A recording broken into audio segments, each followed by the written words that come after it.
What's up, everybody? It's Soldmates here. I'm Dillon Moak. And I'm Elizabeth Moak, and welcome to part 5 of our Sell Your Home Fast series. In our previous videos, we talked about how to get your home ready and how to market it. But now we're going to be talking about what you need to do to get it sold once you have a potential buyer. That's right. The topic of today's video is part 5, negotiating. You're ready to find out the do's and don'ts when it comes to negotiating your home, and keep on watching. So if you're enjoying this series so far, don't forget to like, comment, subscribe, and hit the notifications bell. Let's go. I'm Dillon Moak. And I'm Elizabeth Moak. And we went from kindergarten classmates to married with kids to becoming realtors together.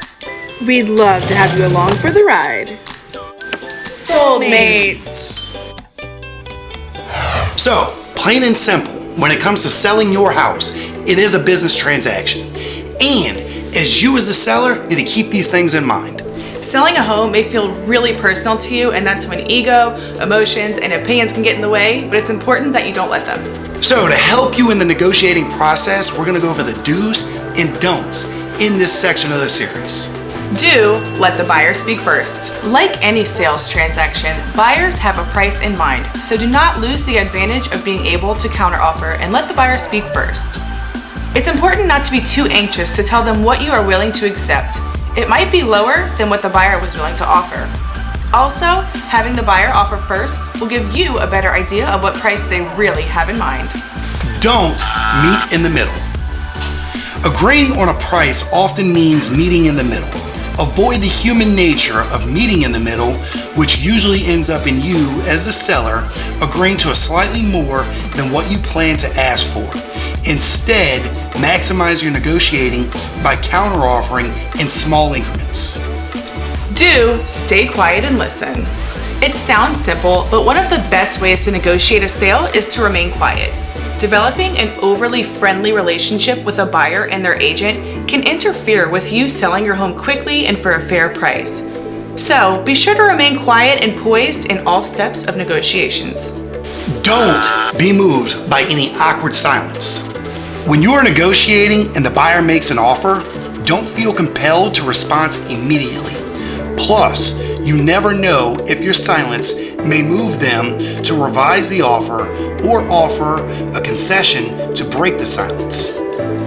2. Learn what motivates your buyer. If your buyer has spent a number of hours investigating and touring the home, they have some incentive to make the purchase. Find out what these incentives are and use them as a negotiating tool. Don't accept any lowball offers. This tip is self-explanatory, but worth going over. If a buyer sees your home as the perfect home and they switch their priority to getting a lower than market value price in negotiations, keep your focus and negotiate accordingly. 2. Maintain a business demeanor. Remind yourself that your main goal is to sell your home for the best price and in the shortest time. Even if you have a great relationship with your buyer, remember that selling your home is still a legal, documented business transaction and nothing more. And finally, don't allow your ego to get the best of you. Before getting to a negotiation standpoint, you as the seller may remember how much time, labor, and money you invested into getting your house sold. You may find yourself wondering whether or not if it is worth it when dealing with a difficult buyer. Don't let your ego or these negative thoughts get in the way of a good deal. So that completes our list of the do's and don'ts of negotiating. We hope you found this video with a lot of value, so please, if you did, hit the like button, subscribe to our YouTube channel, and hit the notifications bell. Don't forget, we're just one phone call, text message, email, or direct message away. We would love to walk hand in hand with you on any step of your real estate journey. Thank you so much for watching, and we'll see you in the next video.